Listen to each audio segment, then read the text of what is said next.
पढ़ा लिखा इंसान कभी एक जगह नहीं रुकता है, याद रखिएगा। बहता पानी और पढ़ा हुआ इंसान, उसको कोई बांध के नहीं रख सकता है, वो निकल जाएगा जहाँ उसकी मंजिल है। इसलिए मन लगा के पढ़ाई कीजिएगा। हैप्पी होली। आज गर्दन झुका के पढ़ लो, वादा करते हैं कल जिले में सबसे ऊंचा सर आपका होगा। लेकिन अगर आज आराम खोजिएगा तो जिंदगी संघर्ष करने के लिए सफल हो। एक लड़का का दिल से पूछेगा जब देखेगा कि बड़ी बहन दीदी का शादी करना है, पैसा रहेगा तो अच्छा घर में जाएगा, नहीं तो दीदिया का पूरा जीवन खराब हो जाएगा। उसके दिल से पूछिएगा क्या होता है, नहीं बोलता है तो उसको क्या होता है, नहीं समझ में आया। आप लोग को इस बात का तकलीफ जरूर होगा कि दहेज देना होता है, लेकिन इस बात का ये भी तकलीफ दीजिएगा दहेज का पैसा भईवे ले आता है, नहीं लाता है जी। लड़का जाग चुका है, अब उठेगा 1.5 GB डाटा खत्म करेगा, सो जाएगा। जो चीज आप चाहते हैं आप बस उसे वक्त दीजिए, समय दीजिए, समय आपको वो चीज ला के देगा। समय नहीं देंगे तो समय से बड़ा ईगो किसी के पास नहीं होता है, तो उसको बोला देते भाग। दाना डाल के कबूतर फंसाया जाता है, बाज नहीं। और अगर किसी ने फंसा लिया ना तो पिंजरा सहित लेके उड़ जाएंगे। आदमी शांत रहता है तो इसका मतलब ये नहीं मेरी लाइफ एक हैंडपंप की तरह है, दिखता जितना है ना उससे बहुत नीचे है। हमेशा याद रखिएगा, बड़े लोगों के दोस्त बहुत कम होते हैं। जितनी महंगी गाड़ी रहेगी उसमें सीट कम होता है, समझा गया। फेरारी 5 करोड़ की गाड़ी 2 सीट में, पता है जो खरीद सकता है उसके ज्यादा दोस्त नहीं होंगे।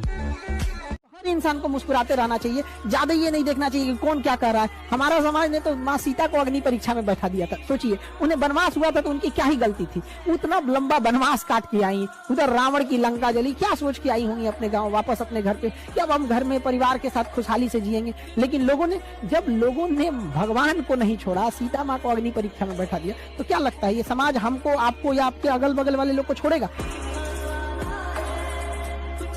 हर बार लड़की को ही बोला जाता है एडजस्ट करने के लिए, तुम्हारे अंदर ही गलतफहमी है।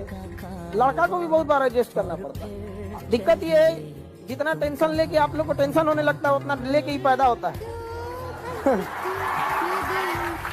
आपको दहेज खराब लगता है, आपका दहेज या तो आपका भाई दिया होगा या तो पिता दिए होंगे। आपको दहेजवा खाली ले जाना खराब लगता है तो भाई से पूछिएगा ना।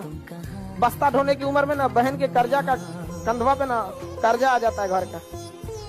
जिस उम्र में आप लोग अपना नेल पॉलिश का कलर सेलेक्ट करती है ना, उस उम्र में बाप अपनी जिम्मेदारी उसके कंधे पे दे चुका होता है, बाबू कुछ कर, गुड्डू को बहन है। आपको बस दहेजवा ले जाना खराब लगता है, देता तो वही है, कर्जा वही भरता है।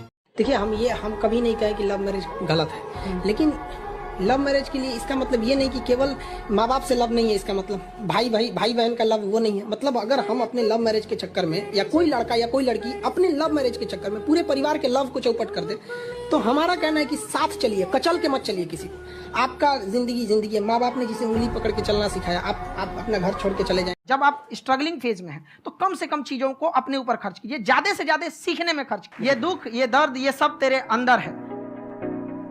तू अपने बनाए इस पिंजरे से बाहर निकल के देख, तू अपने आप में एक सिकंदर है। सर आप जेल नहीं जाइएगा, पूरी तरह से तैयारी कर लिया गया है जेल भेजने के लिए, इसलिए आप टेंशन नहीं लीजिएगा। हम बस इस बात का विकल्प सोच रहे हैं कि जेल के अंदर से आपको कैसे पढ़ाया जा सकता है। जेल से पढ़ाने देगा, इसी का डिस्कस कर रहे हैं। अगर जेल से पढ़ाने दे लाइव क्लास तो क्या दिक्कत है। आप भले 1 साल लेट से तैयारी करो, लेकिन 1 साल लापरवाही मत करो। अपने आप से आज पूछ लो, अगर मन भटक रहा है इधर उधर, तो हम कहते हैं कि 1 साल तुम देर से ही चालू करो, लेकिन बीच से मत लौटो, क्योंकि आधे रास्ते से लौटने से बेटर है कि उसी रास्ते पे आगे चल दो, क्योंकि उतनी ही दूरी तय करनी पड़ेगी। लौट के आओगे तो खाली हाथ रहोगे, चल जाओगे तो मंजिल मिलेगी। यहाँ पर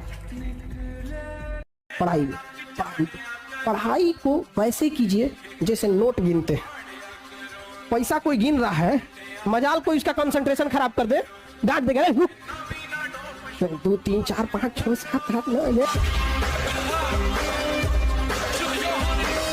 आप कोशिश कीजिए बोल बोल कर पढ़ें। जहाँ कहीं भी है, वो अलग है कि घर पे बोल कर पढ़ना थोड़ा मुश्किल हो जाता है, और गांव का घर ऐसा नहीं होता है कि आपका सेपरेट कोई रूम रहेगा। खेत में जाके बैठ के पढ़ाई करो। अब तो नेट हर जगह पहुंच गया, लेकिन कुछ भी करिए वो लोग पागले कहे आपको, लेकिन आपको क्या करना है, बोल के पढ़ना है। इससे क्या है ना कि आपका पूरी ज्ञानेंद्रियां काम करती हैं। जब भी जीभ से कोई आवाज निकलती है ना तो पूरा ब्रेन उस पर ध्यान देता है, कौन सी बोल रहे हैं।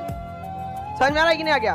खाना खाने के बाद आप सब लोग थोड़ा सा, जैसे चावल खाने जाइए या रोटी खाने जाइए ना, तो पहला टुकड़ा सूखा खाइए। अगर चावल है ना, बिना दाल का पहला सूखा खाइए, और रोटी खाने जाइए तो पहला टुकड़ा बिना न दाल न सब्जी, पहले सूखा चबा के देखिए, ताकि आपको एहसास हो कि इस पृथ्वी पे ऐसे भी लोग हैं जिनको ये सूखा ही नसीब होता है। फिर आपको समझ में आएगा कि आपके घर वाले आपको इतना अच्छा बना के देते हैं। आया नहीं किसान के चालू कर दिए, कितना भी बेहतरीन खाना मिले, आपको पहला लुकमा एकदम सूखा खाना है, ताकि आपको याद रहे कि पृथ्वी पर ऐसे भी लोग हैं जहां आप पहुंच सकते हैं। इस पर अहंकार कभी मत कीजिए।